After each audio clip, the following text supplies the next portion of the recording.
Hello and welcome to our video, 10 informations you need to know about yesterday. In this video, we'll be covering some of the most important events that took place yesterday, giving you a quick summary of each one.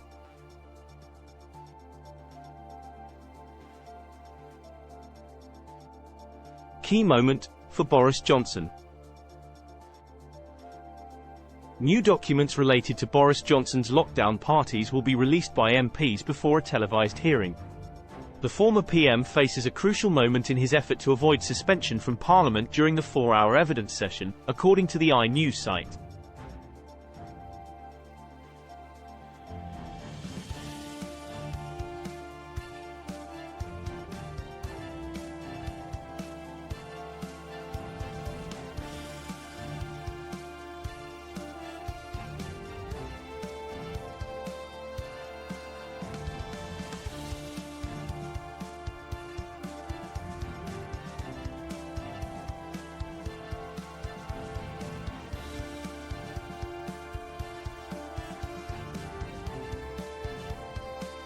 Johnson has disputed the case against him, arguing that it relies on the arguments of the discredited Dominic Cummings, who may be called to testify before the committee.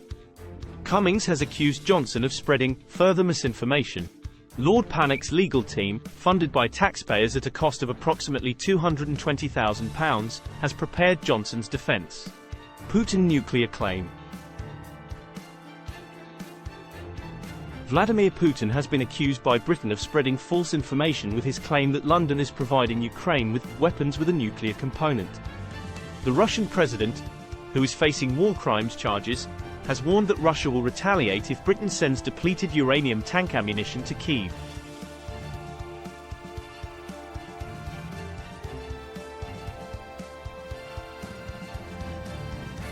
However, the British Defence Ministry has stated that depleted uranium has been used in the British Army's armour-piercing shells for years, and is a standard component that has no connection with nuclear weapons or capabilities. A spokesperson added that Russia is aware of this fact, but is intentionally spreading misinformation.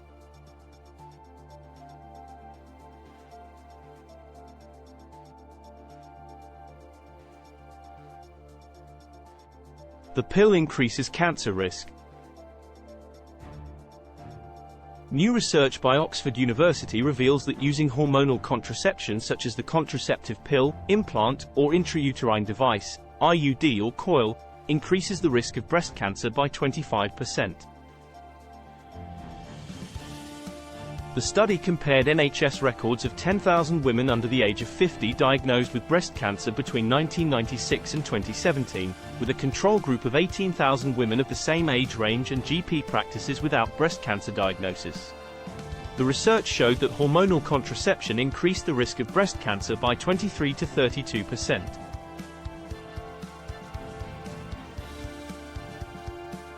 Starmer accused of hypocrisy. According to The Telegraph, Keir Starmer has been accused of hypocrisy over a unique pension deal that enables him to avoid tax on his savings. The Labour leader's special arrangement with the government allows him to avoid the tax rules he intends to impose on other wealthy savers who save more than £1 million.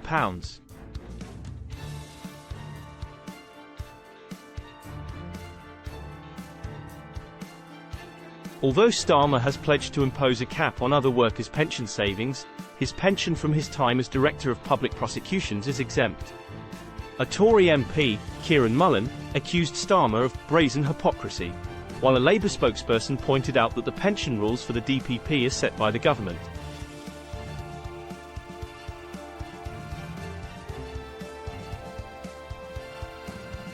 Police exploring mosque attacks link.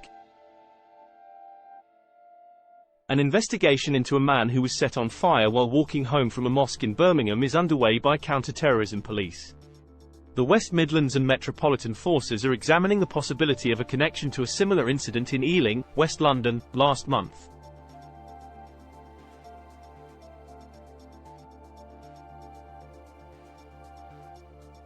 Following the attack in Edgbaston on Monday, a man has been arrested on suspicion of attempted murder. The local MP, Shabana Mahmood, expressed her shock and said her thoughts and prayers are with the victim and his family, according to the Birmingham Mail.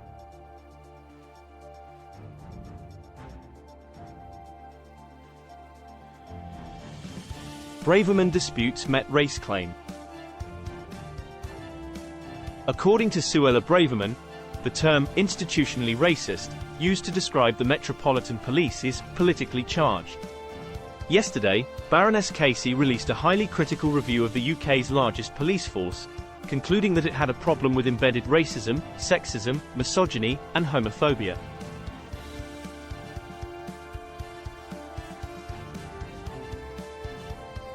However, Mark Rowley, the Met Commissioner, stated that he would not use the term institutional, because it meant different things to different people. During a conversation with MPs, the Home Secretary agreed with Rowley and said that it is not a helpful term to use.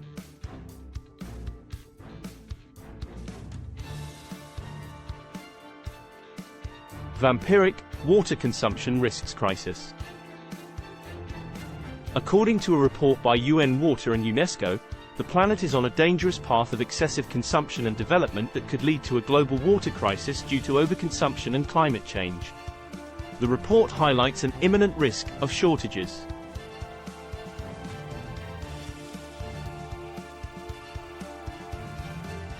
The UN has released this report on the eve of the first major UN water summit in nearly 50 years, where thousands of delegates will gather in New York for 3 days to address the issue. This warning comes as Nature reports that the world is blindly traveling towards a vampiric overconsumption and overdevelopment of its water resources.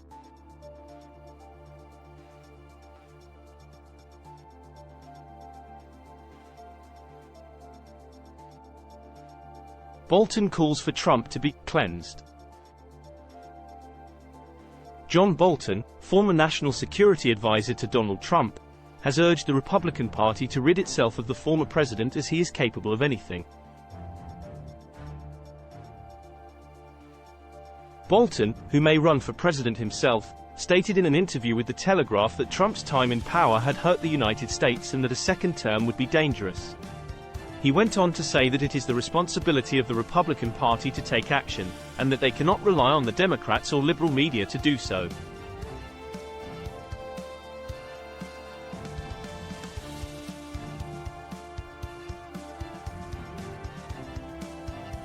Car crash deaths higher among troops. According to the Ministry of Defence, car crashes cause more deaths among British soldiers than war. Road incidents have become the primary cause of fatalities and injuries throughout the MOD, with soldiers facing a 50% higher risk of dying in a traffic collision than the general public.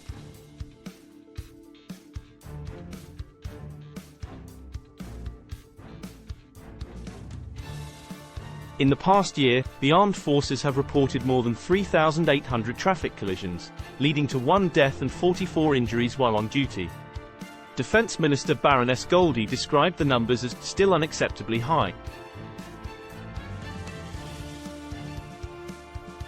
Paltrow denies skiing claim.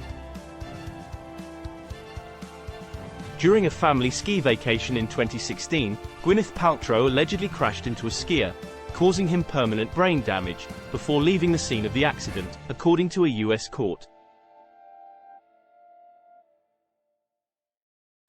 The 50-year-old actress is being sued by the pensioner and has been accused of a hit-and-run collision, but Paltrow has filed a countersuit claiming that the retired optometrist skied into her.